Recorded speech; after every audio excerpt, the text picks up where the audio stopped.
Thanks, Rafaelle, for taking our time being with us here today. I've learned a lot in the last couple of conversations we had while you're using the platform, and we felt like there's a lot more people who could benefit by hearing your journey and getting your advice, particularly in the endurance world and the strength training world. So yeah, over to you. Would love to hear more about you, your journey, and then I have a lot of questions. We'll jump into it one after another. All right.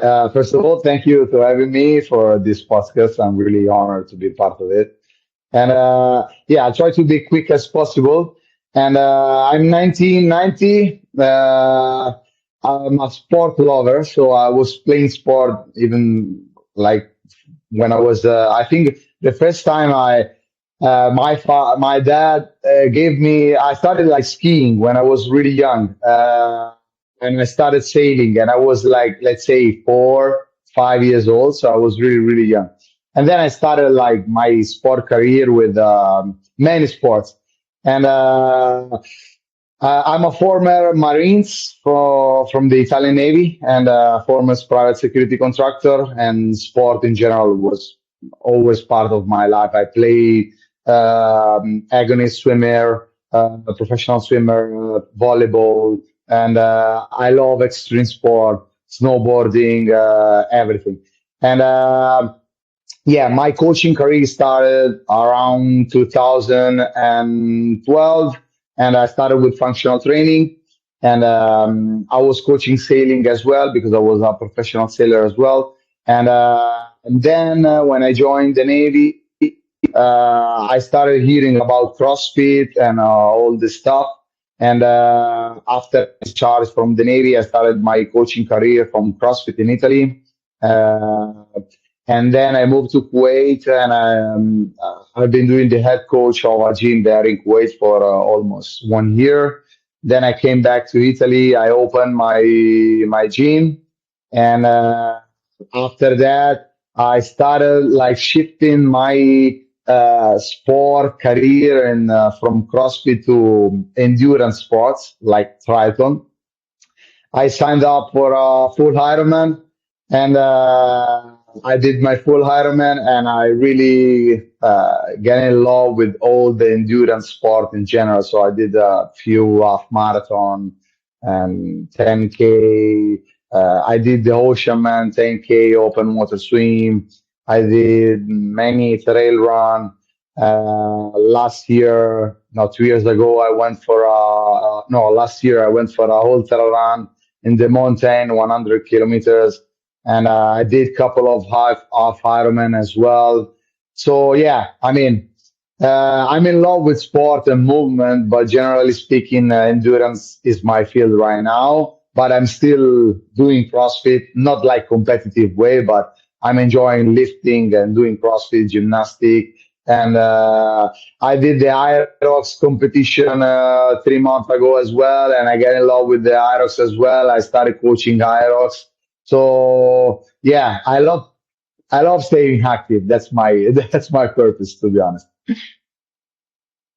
I think that's in the spirit of staying active, you did a bunch of things, and this is a lot of new information for me also. I didn't know you were in the Marines, and that explains what drove you into fitness a lot, and love the journey of you experimenting a bunch of things, and now you are Yeah, mostly in the endurance world. Yeah. yeah. I really love to test myself and experimenting, things. I mean, even like challenge myself with crazy things. I really love that. And I mean, it's sport and mentally driven. So yeah. Yeah, that requires a lot of determination and discipline. I think it's great. It's really commendable on the amazing things that you've done and also achieved. I think what just one thing I was just very curious to know is you've been racing for a while, and what made you become a coach? You could have just gone the route of just staying a professional athlete, but what inspired you to be a coach? So let me be really honest. In school, I was really bad. I didn't like studying, but I liked studying whatever I liked. I mean, in general, like for example, when I was in the Navy, I was really into the weapon systems and tactical and everything.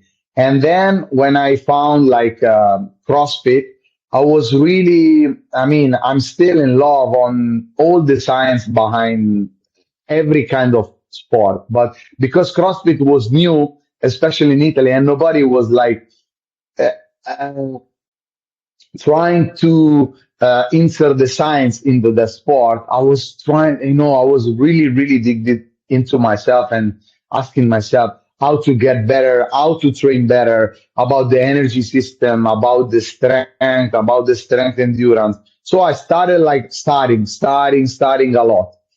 And so I said to myself, okay, I mean, this knowledge could help people. So I started coaching CrossFit to help people mainly. And then I started like enjoying this thing of seeing people getting better, improving. But not just that.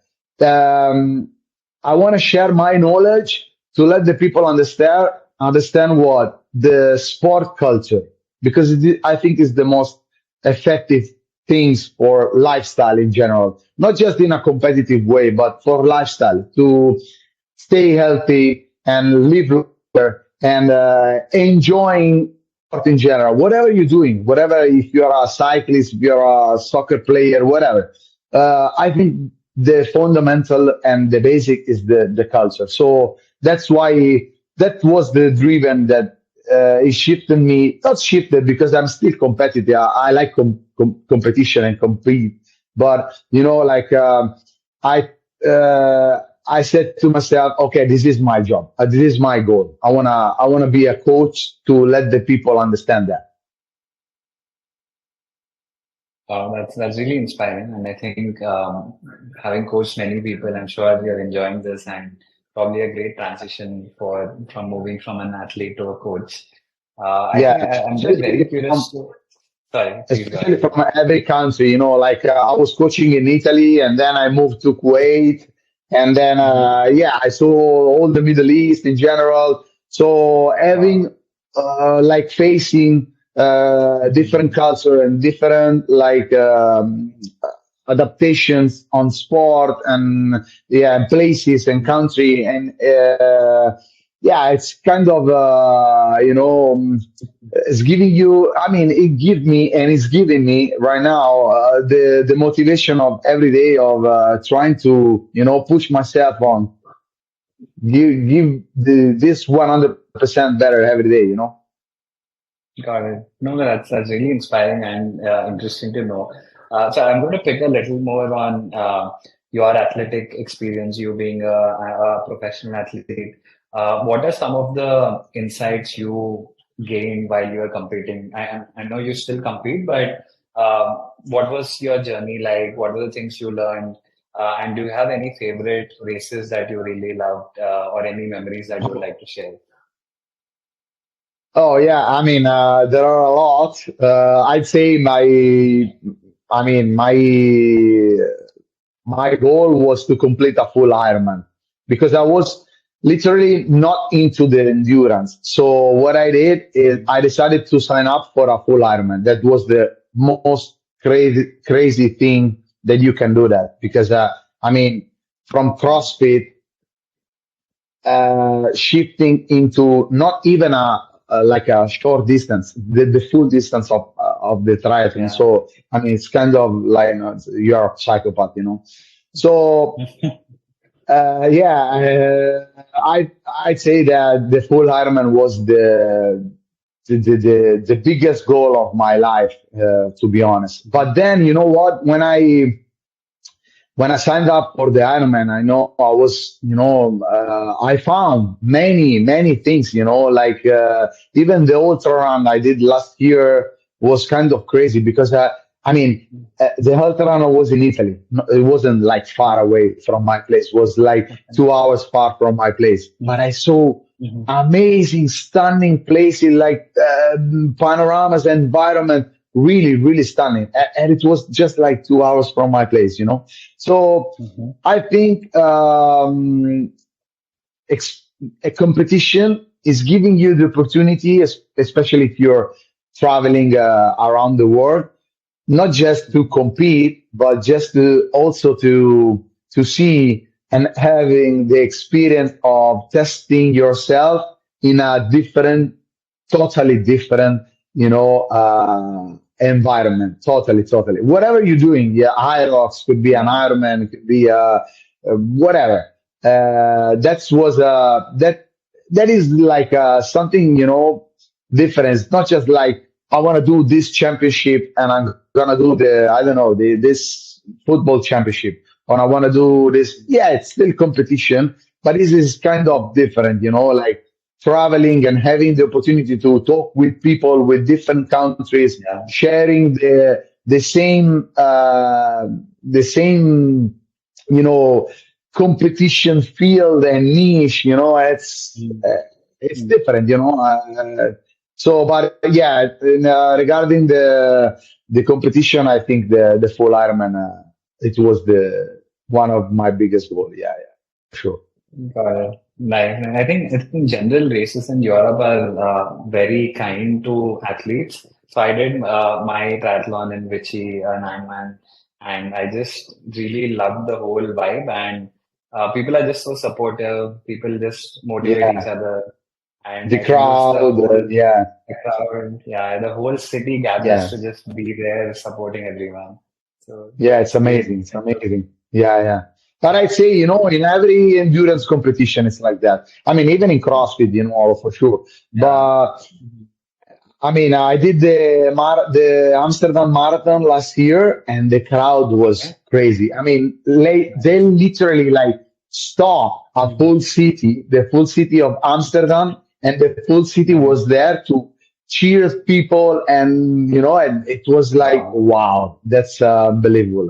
Really unbelievable. Nice. Nice. So if you were to just pick three races that you would recommend everyone to do, what would that be? Your favorite three races?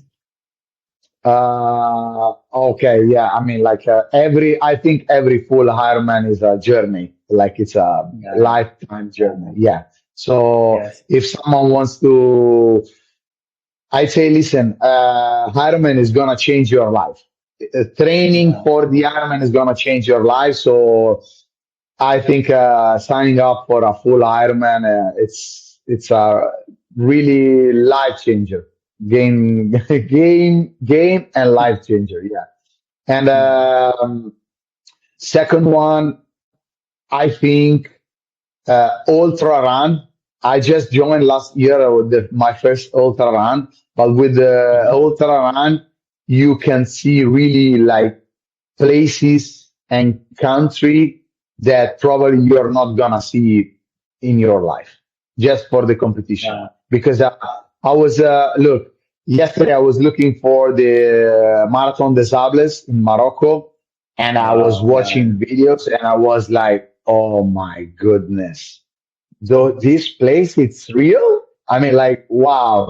And you know what? It's Mm. like, yes, it's a competition. It's a lot of miles and crazy things, Yeah. but the thing of going there. So I think ultra run and I mean all the ultra races are like literally a life changer as well. And Mm. look, to be honest, I tried the Irox in Dubai 4 months ago, and it was really fun. It Mm. was really fun Mm. because I'm telling you, Irox is not complicated. It's mostly run. Mhm. Mhm. Movements are pretty easy, so everybody can do that and train for that. And Mhm. preparing an Hyrox competition is not crazy. It's not Mhm. super heavy and Okay. yeah, and hard. So you can Mhm. you can try an Hyrox competition, let's say open category with 2 3 months of training Mhm. without training too many hours per week, and it's really Okay. fun because Mhm. you can do team as well. So I'd say for people that they want to, try new things, especially if you're coming from CrossFit or if you're coming from running or if you're coming from triathlon, whatever. Trying the Yeah, idols, it's a really cool thing. It's a really cool competition. got The it. crowd, the organization, it's pretty nice, and you can find competition all over the world. So I mean, it's nice. Cash prizes are pretty good. So also, if you're good, you can maybe win some good money. So why not? Yeah. I think winning is a dream for many amateurs. I don't think amateurs are going to win, but it's a And good there are goal. Yeah. age groups. Yeah, there is a age groups competition Age also. group. So I Got mean, it. in your age groups, you can test yourself with the Mhm. same age groupers. So why not? Why not? Got Have it. a shot. Definitely, definitely. I think worth giving it a shot. And I think would love to understand. You've been using SpurFit for a couple of weeks. Would love to know what has Yes. your experience been? How's your feedback? Would love to hear your thoughts on that. Yes. I'd say SpurFit, it's really clear, really simple, and really direct. So is making the communication between coach and athlete like smart, fast, smart, simple, effective. That's, I mean, I was looking for an app that was giving me the opportunity to communicate in a really smart and fast way with my athletes, okay, without wasting time, without them let them wasting time, because we are talking about amateur athletes, so we have Mm. our private life. So whenever we are training, we want to be there for 1 hour, 1 hour and a half, whatever, but we need to be focused. So when you open the app, everything should be clear, simple, smart, and super user friendly. So that's the right word. SpurFit, it's user friendly for whoever, even if you are the first time you are stepping in the gym and you have your app, you can follow the videos, you can follow repetitions, sets, rest, everything. So from 0 to 100, you are really followed by the application and at the same time by your coach.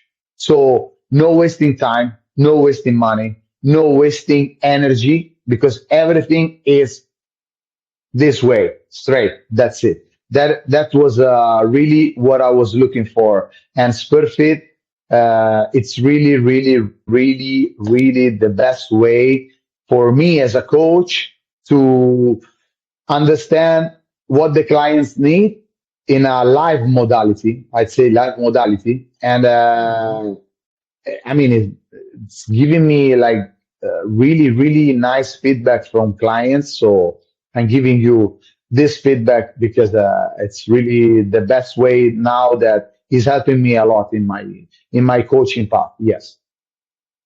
Thank you. Thank you so much. That's very kind of you. And I think we also worked a lot with you to get your feedback and add a few things that will also make it a lot better for other coaches. So we're also very thankful for all the great inputs you've given us so far.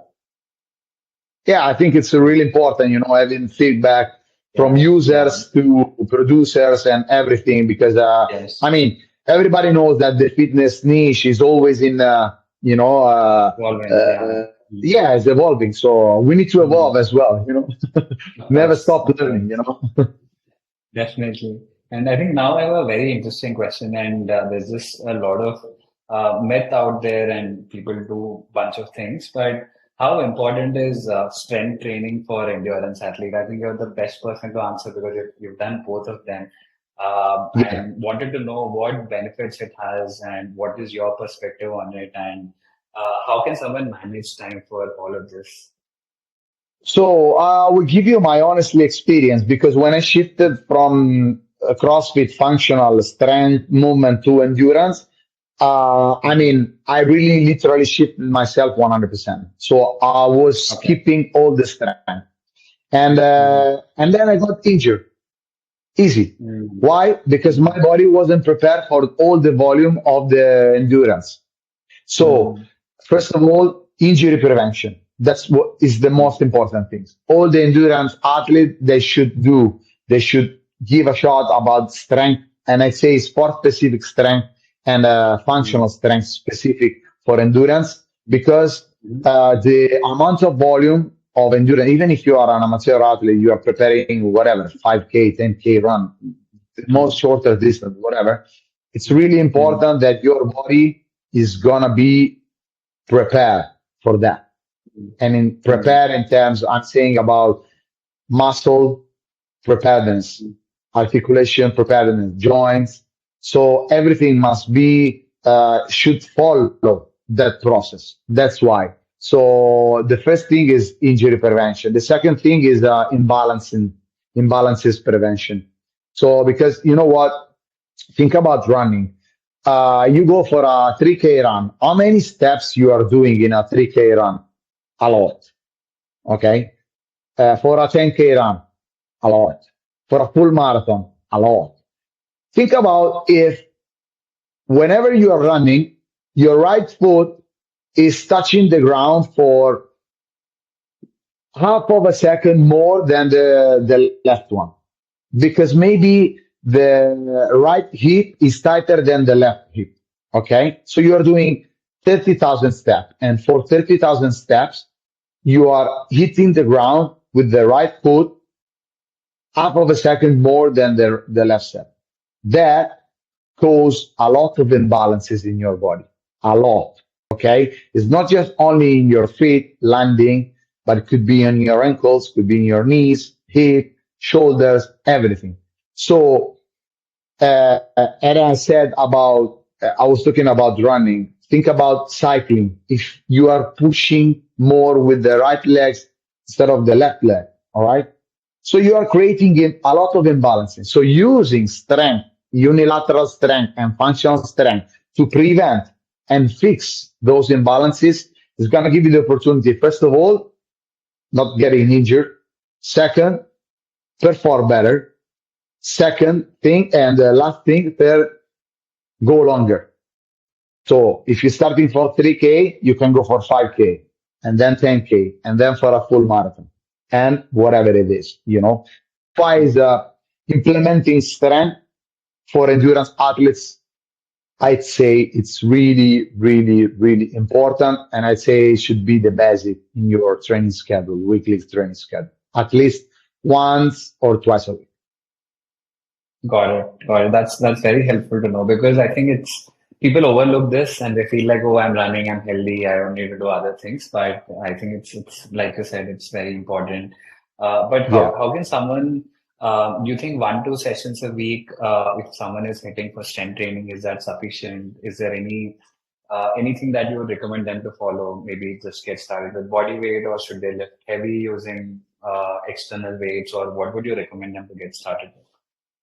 So yeah, I mean, I'd say the first thing is you should have an assessment from a specialist, from a professional, Okay. and then after Mhm. that, after the assessment, yeah, starting with, of course, body weight and small weights, just to implement and focus on the body mechanics. All right, when you fix your body mechanics, maybe adding weights is gonna help you to what? Improving the performance. Okay, but yes, everything should be on steps.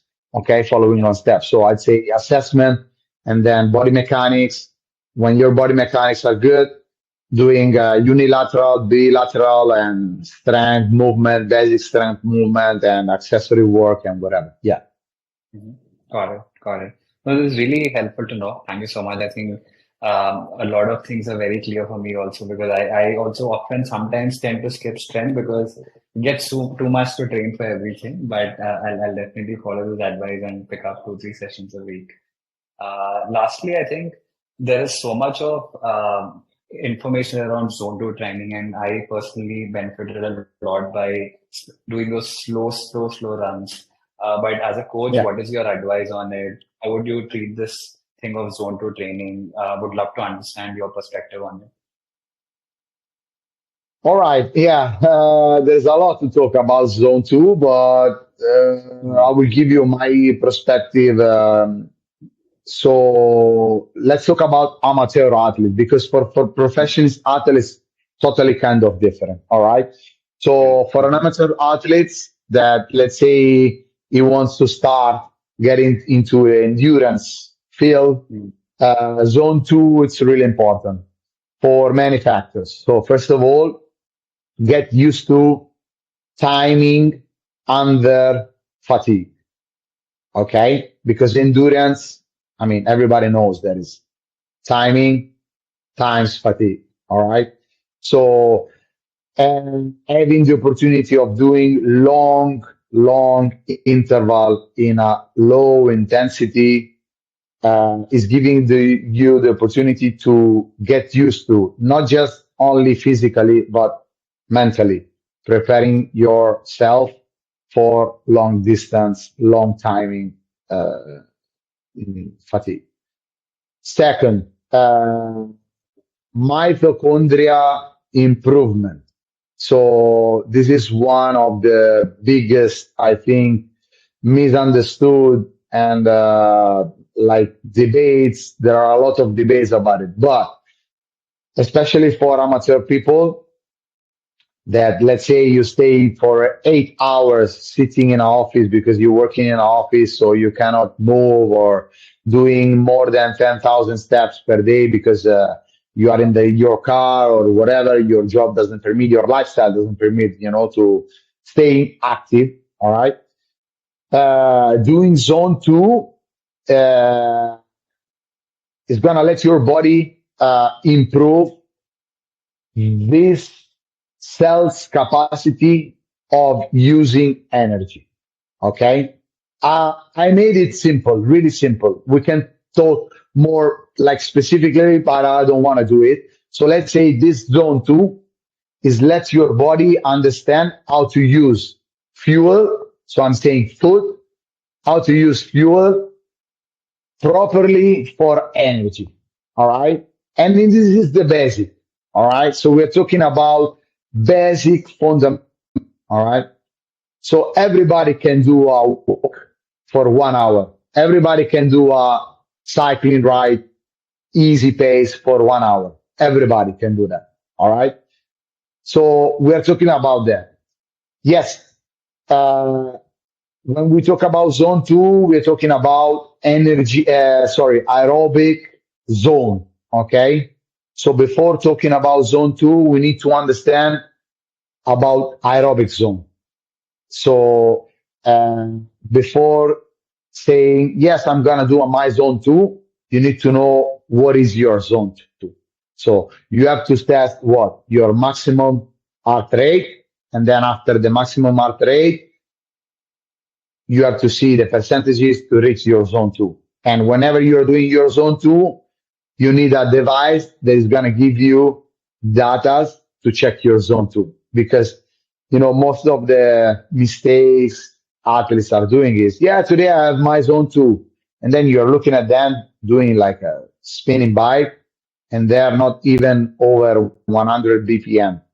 And man, this is not zone two. This is zone one, maybe zone zero. So what is that?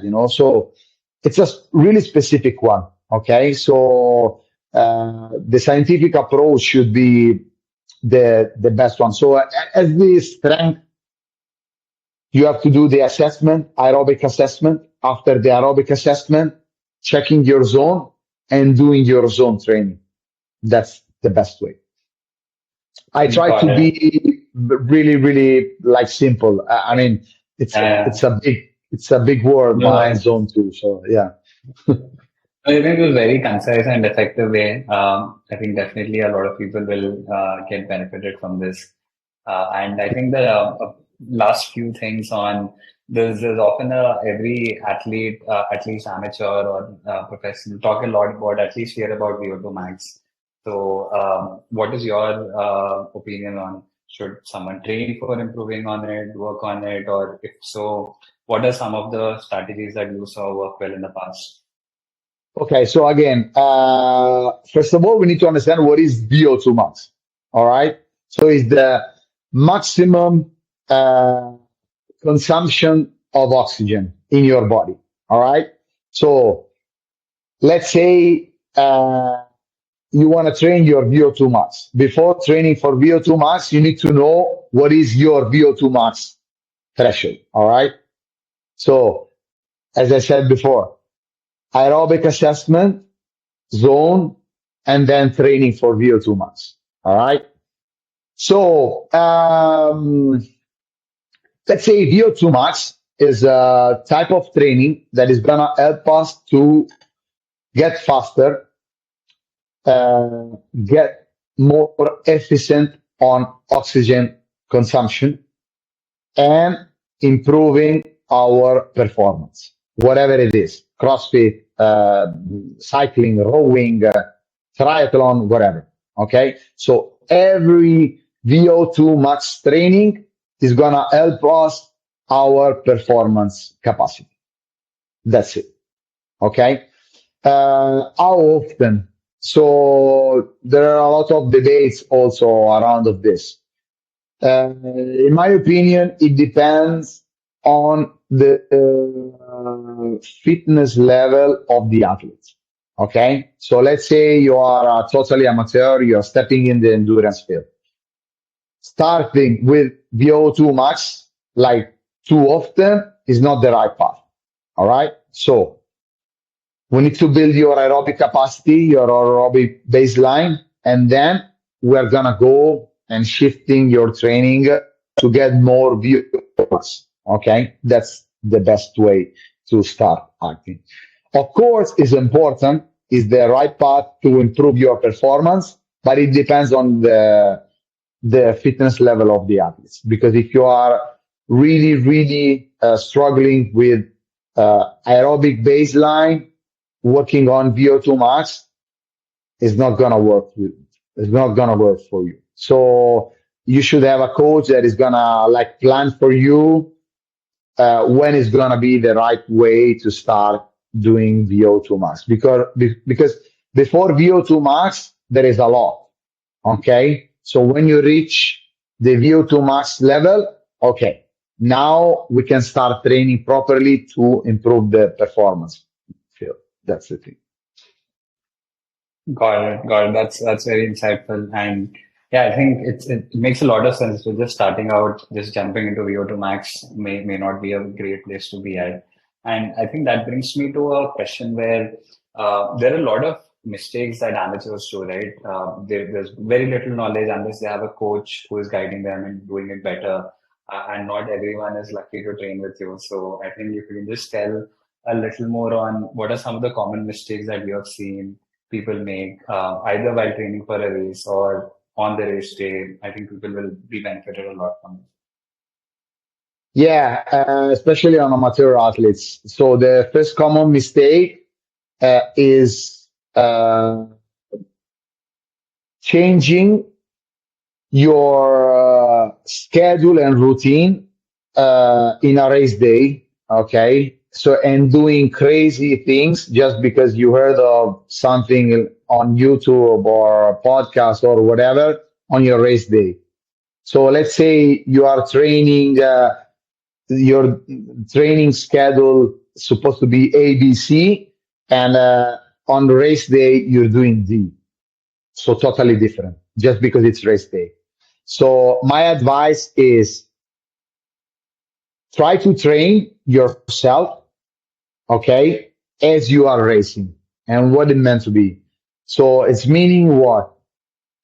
If I'm training and I'm using, let's say, 60 grams of carbs for my training per hour, okay, on a race day, because my intensity will be a bit higher, okay, the quantity of carb should be a bit higher, but I have to test it on my training. So whatever gonna do in a competition, you have to test it out in your training. That's why a coach, it's really important in your training because it's gonna give you what? Giving you the right process to ramp up the training until your race day. So at the race day, you're gonna be confident 100% of what you're gonna do. And it should be for every kind of sport. But you have to test it out in your training. Okay. So let's say I'm training for a full Ironman. All right. And I'm gonna do my last brick session, bike into run. Okay, let's say 5 hour, 4 hours of bike into 1 hour and a half run. Okay, In that break, I have to test what? Race pace on my bike, race pace on my run, nutrition and supplementation on the bike, nutrition and supplementation on the run. Why? Because during the competition, I'm gonna replace, copy paste whatever I did there into the race day. If is something going wrong on my training day, hey coach, that went wrong. I wasn't good. I wasn't able to finish. So you can adapt yourself, and then on a race day, you're gonna be able to compete at the highest level of performance. So that's is the common mistake. Doing something in a race day that you never tried in your training days. That's the worst. All right. No, that's really good to know. I think making sure that you do whatever you've done before and not try new things. I think that's great piece of advice. I And have the last I'm question telling you for. that because sorry, sorry to interrupt. I'm telling you that not because I tested to myself. I know I made a lot of mistakes, a lot of mistakes, a lot. Okay. So after Mhm. the mistakes, you learn, you test, you adapt, Yeah. and then you get better, and you go into the performance. That's the thing. Of course, of course. No, no, I think it's always a journey to getting there. And I think you talked Totally. about manage how do you manage nutrition and other things. So this is the last question for the day on how what is the role of nutrition for endurance training? How can some manage it? Are there any things that worked well? Any patterns that you've seen? I think would love to hear your insights on that. So even here, there are a lot of debates, and to be honest, it's pretty subjective. So everybody has his own nutrition plan, supplementation plan, but there are like few scientifical and physiological like rules to follow. No questions. All right. And first of all, for endurance, I'd say carbs. Carbs is the most important things. Okay, so everybody should follow a right carbs path during race and training competition. Okay, listen, I don't want to talk about ketogenic diet, carnivore diet, or whatever. And you can see many people they are training with ketogenic, carnivore, and I don't want to debate with them because probably they found they right own path, and that ketogenic diet it's working for them, and it's go ahead and it's cool, no problem. But because I tested ketogenic diet, I tested many kind of diet, paleo, and many things. But carbs for endurance and especially ultra endurance competition is the fuel. That's it. There's no questions about it. You can't do a full Ironman without any carbs. I'm sorry for that. And I mean, I'm really open to see someone show me like results and scientific articles about that because I never heard about it. So carbs is the most important thing. And there are many like scientific articles about it, giving you numbers. But as I said before, you should test yourself because, for example, I'm telling you, for my Ironman, I was using 90 to 100 grams of carb every hour. Okay, for the full Ironman. So what you should do it is in your training, trying to test yourself. So starting from 70 and then trying to reach and going up, and let's see how it's gonna be. How do you feel? How is the performance improving and whatever. Especially on a race pace, when you're reaching the race pace, when you're reaching, I mean, when you're trying to reach your target. Okay, so carbs is the most important thing, and then even electrolytes, so sodium, potassium, and magnesium. This is also it's really important. But at the basics, remember everybody is hydration.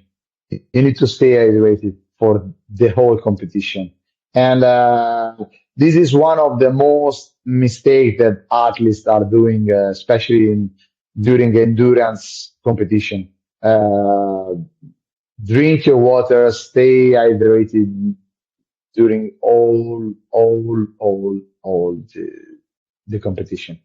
And yeah, I mean, there are a lot of advices I can give them, but I say hydration, supplementation with electrolytes and carbs. Mhm. That's the most important thing. Yes. Got it. No, I think this is great hearing from you, and you've seen a lot of races, you've competed, and I think this advice is really helpful for a lot of folks to just get started on this endurance journey. I Yeah. once again appreciate you for all the pieces of advice you gave and the time that you took out from your schedule to do this for us. This is really, really nice chatting with you. Thank you to you guys. I'm always, I mean, available to share my knowledge and share my experience. And I mean, whenever there are possibilities, I can sneak in and talk about everything, even if it's just for fun, no problem. It's really a pleasure to help people. For me, I mean, my goal is to help people, generally speaking. So yes, of course, Mhm. and I want to spend just like few words about SpurFit because it's really helping me and it's really giving me the opportunity to improve myself, even in the right coaching path of planning and processing and following clients. Yes. Thank you. Thank you so much. This is, like I said, really lovely chatting, and I'm very grateful for all the advice that you've given. And it is definitely an honor to meet someone who is in the Marines and then the coaching field. I think this is really one of the best conversations I've ever had. Thank you. Thank you. And the honor is mine to being part of this. Thank you so much.